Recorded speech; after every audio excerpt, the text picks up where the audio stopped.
ରାଜନୀତି ବିଜ୍ଞାନର ଯୋଉ ପଞ୍ଚମ ଅଧ୍ୟାୟ ଅଛି, ଜାତି ନିର୍ମାଣର କେତୋଟି ସମସ୍ୟା, ସେଇ ବିଷୟ ସମ୍ପର୍କିତ କେତେକ କ୍ୱେଶ୍ଚେନ୍ ଆନ୍ସର ଆଲୋଚନା କରିବା।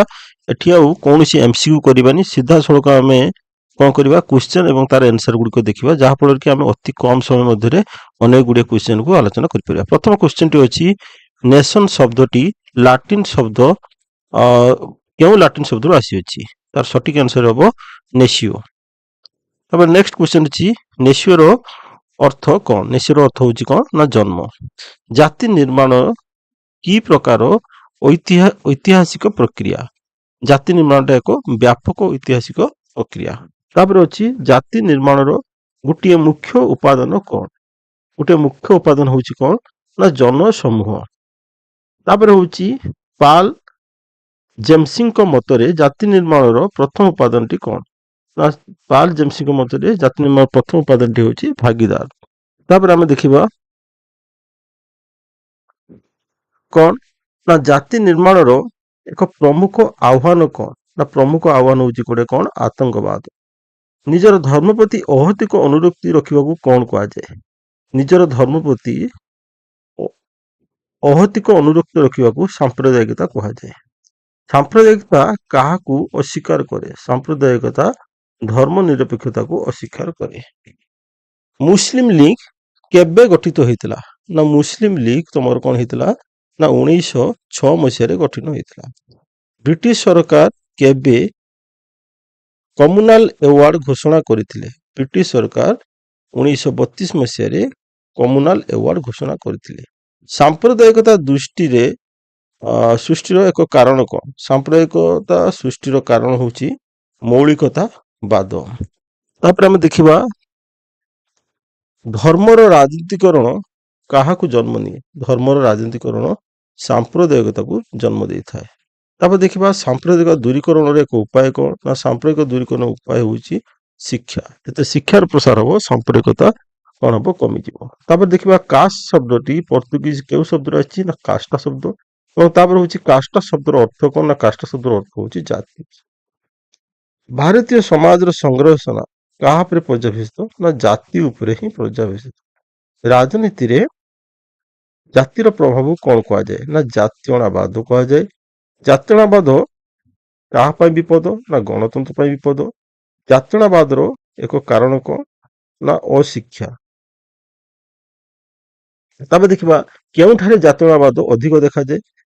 ନା ସେଇଟା ଗ୍ରାମାଞ୍ଚଳରେ ଅଧିକ ଦେଖାଯାଏ।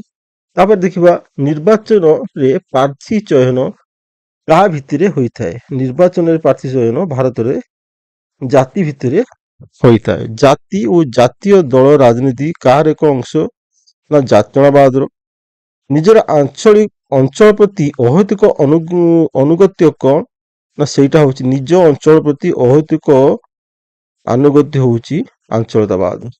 ଆଞ୍ଚଳବାଦ ଜାତି ନିର୍ମାଣ ପଥରେ କ'ଣ ସୃଷ୍ଟି କରିଥାଏ? ନା ଏଇଟା ଗୋଟେ ପ୍ରତିବନ୍ଧକ ସୃଷ୍ଟି କରିଥାଏ। ଭୂମିପତ୍ର ତତ୍ତ୍ୱ କାହା ସହିତ ଜଡ଼ିତ?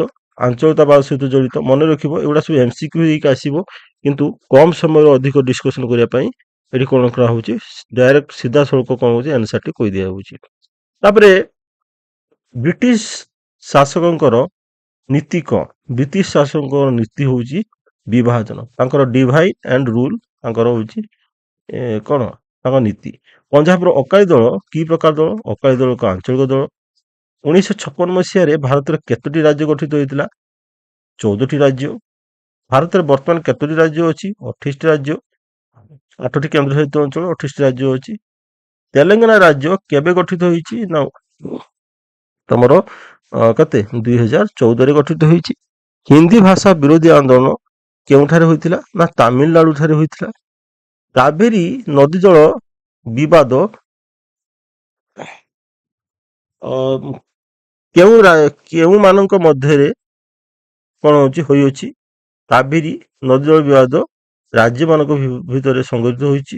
ଆଞ୍ଚଳିକତା ଦୂର କରିବା ପାଇଁ କି ପ୍ରକାର ପ୍ରତିକାର ଆବଶ୍ୟକ? ଗୋଟେ ସନ୍ତୁଳିତ ପ୍ରତିକାର ଆବଶ୍ୟକ। ଟେରୋରିଜିମ୍ ଶବ୍ଦଟି କେଉଁ ଫରାସୀ ଶବ୍ଦରୁ ଆସିଛି? ଟେରୋରିଜିମ୍। ତାପରେ ଦେଖିବା, ଟେରର ଶବ୍ଦର ଅର୍ଥ କ'ଣ? ନା ଟେରର ଶବ୍ଦର ଅର୍ଥ ହେଉଛି ଭୟ, ଆତଙ୍କବାଦ କି ପ୍ରକାର ହିଂସାତ୍ମକ ପ୍ରୟୋଗ ଅଟେ? ଆତଙ୍କବାଦ ଏକ ସଂଗଠିତ ହିଂସାତ୍ମକ ପ୍ରୟୋଗ ଅଟେ। ଭାରତର ଆତଙ୍କବାଦର ମୁଖ୍ୟ ଲକ୍ଷ୍ୟ କଣ? ନା ଭାରତର ଆତଙ୍କବାଦର ମୁଖ୍ୟ ଲକ୍ଷ୍ୟ ହେଉଛି ରାଜନୈତିକ ଲକ୍ଷ୍ୟ। ସୀମାପାର ଆତଙ୍କବାଦକୁ କିଏ ପ୍ରୋତ୍ସାହିତ କରେ? ସୀମାପାର ଆତଙ୍କବାଦକୁ ପାକିସ୍ତାନ ପ୍ରୋତ୍ସାହିତ କରେ। ବିଶ୍ୱର ଏକ ଆତଙ୍କବାଦୀ ସଂଗଠନ ନାମ କଣ? ନା ଅଲକାଏଦା ହେଉଛି ବିଶ୍ୱର ଏକ ପ୍ରମୁଖ ଆତଙ୍କବାଦୀ ସଂଗଠନ। ଆତଙ୍କବାଦୀ ମାନେ କେଉଁ ମାରକ ଅସ୍ତ୍ର ବ୍ୟବହାର କରନ୍ତି? ସେମାନେ ଆରଡିଏକ୍ସ କରି ବିସ୍ଫୋରଣ କରିଥାନ୍ତି ହେଲା, ଆରଡିଏକ୍ସ ବ୍ୟବହାର କରିଥାନ୍ତି। ତାପରେ ଆମେ ଦେଖିବା ଆତ୍ମଘାତୀ ଆତଙ୍କବାଦୀ ଶିକାର ହୋଇଥିବା ଭାରତର ପୂର୍ବତନ ପ୍ରଧାନମନ୍ତ୍ରୀ କିଏ? ନା ରାଜୀବ ଗାନ୍ଧୀ, ଯାହାକୁ କି ଏଲଟିଟି ମାନଙ୍କ ଦ୍ଵାରା କଣ କରାଯାଇଥିଲା? ହତ୍ୟା କରାଯାଇଥିଲା। ନକ୍ସଲବାଦ କେଉଁ ପ୍ରକାର ଆତଙ୍କବାଦର ଉଦାହରଣ ଅଟେ? ଏଇଟା ଏକ ସୀମିତ ଅର୍ଥାତ୍ ସୀମିତ ଅଞ୍ଚଳରେ ଦେଖାଯାଏ। ଆତଙ୍କବାଦ ବିରୋଧରେ ଲଢେଇ ପାଇଁ କାହାର ସହଯୋଗ ଆବଶ୍ୟକ? ନା ଜନସାଧାରଣଙ୍କର ସହଯୋଗ ନିହାତି ଆବଶ୍ୟକ। ସାମ୍ପ୍ରଦାୟିକ ଦଙ୍ଗା ପାଇଁ କେଉଁ କମିଶନ ଗଠନ କରାଇ କେଉଁ କମିଶନ ବସାଯାଇଛି? ସାମ୍ପ୍ରଦାୟିକ ଦଙ୍ଗା ପାଇଁ କେଉଁ କମିଶନ? ନା ତଦନ୍ତ କମିଶନ ବସାଯାଇଥାଏ। ଶିବସେନା କେଉଁ ରାଜ୍ୟର ଏକ ଆଞ୍ଚଳିକ? ମହାରାଷ୍ଟ୍ରର। ସଂହତି କାହାର ବିପରୀତ ଶବ୍ଦ? ବିଚ୍ଛିନ୍ନତାର ବିପରୀତ ଶବ୍ଦ ହଉଛି ସଂହତି। ଧର୍ମକୁ ରାଜନୀତିରେ ପୃଥକ କରିବାକୁ କଣ କୁହାଯାଏ? ନା ଧର୍ମକୁ ରାଜନୀତି ପୃଥକ କରି ଧର୍ମ ନିରପେକ୍ଷତା କୁହାଯାଏ। ଜାତି ନିର୍ମାଣ ଏକ କି ପ୍ରକାର ପ୍ରକ୍ରିୟା? ନା ଏଇଟା ଏକ ନିରନ୍ତର ପ୍ରକ୍ରିୟା, ସଦା ସର୍ବଦା ଚାଲୁଥାଏ। ଆତଙ୍କବାଦ ବିଶ୍ୱ ଶାନ୍ତି ପାଇଁ କଣ? ନା ଆତଙ୍କବାଦ ବିଶ୍ୱ ଶାନ୍ତି ପାଇଁ ବିପଦ ଅଟେ। ଭାରତ ଏକତା ରକ୍ଷା କରିବା ପାଇଁ କାହାର ଦାୟିତ୍ୱ? ଭାରତ ଏକତା ରକ୍ଷା କରିବା ଭାରତ ନାଗରିକ ମାନଙ୍କର ଦାୟିତ୍ୱ। ପିଲାମାନେ ଭିଡିଓଟି ଭଲ ଲାଗିଲେ ଲାଇକ୍, ସେୟାର ଏବଂ ସବସ୍କ୍ରାଇବ କରିନେବ।